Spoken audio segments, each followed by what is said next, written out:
Marthe Robin est née le 13 mars 1902 dans une petite ferme à Châteauneuf-de-Galor, un village rural de la Drôme, au cœur d'une France en pleine mutation. La Troisième République, alors au pouvoir, est marquée par des tensions entre la laïcité grandissante et le catholicisme traditionnel. La loi de séparation des églises et de l'État de 1905 a profondément affecté la place de la religion dans la société, mais dans les campagnes, la foi reste un pilier fondamental de la vie quotidienne.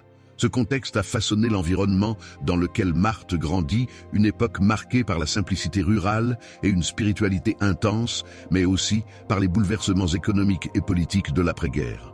Sixième enfant d'une famille de paysans modestes, Marthe a grandi dans un foyer où le travail de la terre était une nécessité quotidienne. Ses parents, Joseph et Amélie, sont des catholiques pratiquants, profondément enracinés dans les traditions religieuses de leur région.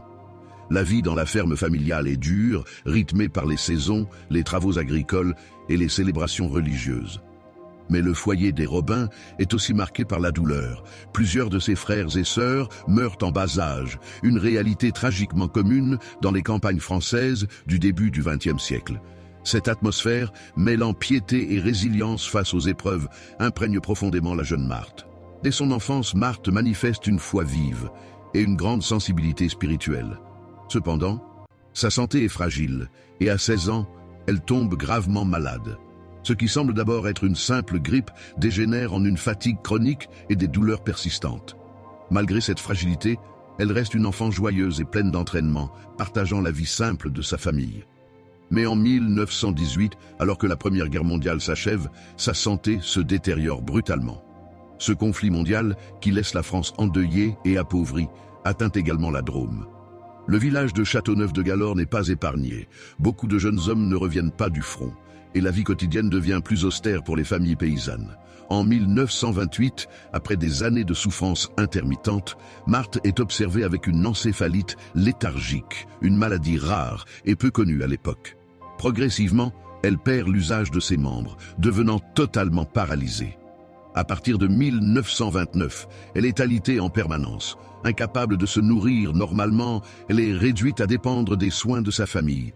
C'est dans ce contexte de paralysie et de douleur qu'elle commence à vivre des expériences spirituelles extraordinaires. En 1930, Marthe affirme avoir reçu les stigmates du Christ, ces blessures symboliques de la Passion qui apparaissent sur son corps. Les stigmates, accompagnés de dépressions régulières, notamment le vendredi, deviennent un phénomène récurrent. Ces manifestations physiques mystérieuses et impressionnantes suscitent la curiosité autant que la controverse. Ces expériences mystiques s'accompagnent d'une intensification de sa vie spirituelle. Marthe raconte avoir des visions de Jésus et de la Vierge Marie qui lui transmettent des messages d'amour et de foi. Elle se consacre entièrement à la prière, offrant ses souffrances pour le salut des âmes et la conversion du monde. Un autre aspect inexplicable de sa vie est son jeûne extrême. Pendant des décennies, Marthe affirme ne se nourrir que de l'Eucharistie, un phénomène qui défie les explications scientifiques. Ces faits attirent de nombreux visiteurs, des prêtres, des religieux, mais aussi des laïcs venus chercher conseil ou consolation auprès de cette femme clouée au lit, mais rayonnante de foi. Malgré son immobilité, Marthe devient un centre de rayonnement spirituel. Sa chambre, dans la ferme familiale, se transforme en un lieu de pèlerinage. Des milliers de personnes viennent la rencontrer, partageant avec elle leurs souffrances, leurs doutes ou leurs aspirations. Marthe les écoute avec une patience infinie, prodiguant des paroles de réconfort et des conseils spirituels. Elle ne fait aucune distinction entre les riches et les pauvres, les croyants fervents et les sceptiques. Tous trouvent en elle une lumière et une présence apaisante. En 1936, avec le père Georges Finet, elle fonde les foyers de charité, une œuvre destinée à offrir des retraites spirituelles dans un cadre de silence, de prière et de réflexion. Le premier foyer est établi à Châteauneuf-de-Galor, mais cette initiative connaît rapidement un succès croissant et se développe à travers le monde. Les foyers de charité deviennent un lieu de ressourcement pour des milliers de personnes attirées par l'idéal de spiritualité simple et profonde qu'incarne Marthe.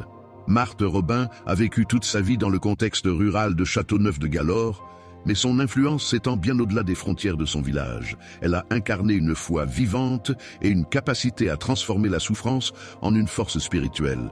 À travers son acceptation totale de sa condition et son engagement pour les autres, elle est devenue une figure majeure du catholicisme français au XXe siècle.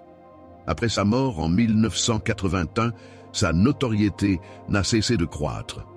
En 2014, le pape François a reconnu l'héroïcité de ses vertus, une étape clé vers sa béatification. Aujourd'hui, Châteauneuf-de-Galore est un lieu de pèlerinage important, attirant des visiteurs du monde entier. La petite ferme où Marthe a passé sa vie, alitée et dans une intense prière, continue de témoigner de sa foi et de son héritage. Sa vie, ancrée dans les réalités simples mais profondes d'un village de la Drôme, est une source d'inspiration pour des milliers de personnes. Elle incarne un message universel d'amour, de résilience et d'espérance dans la souffrance.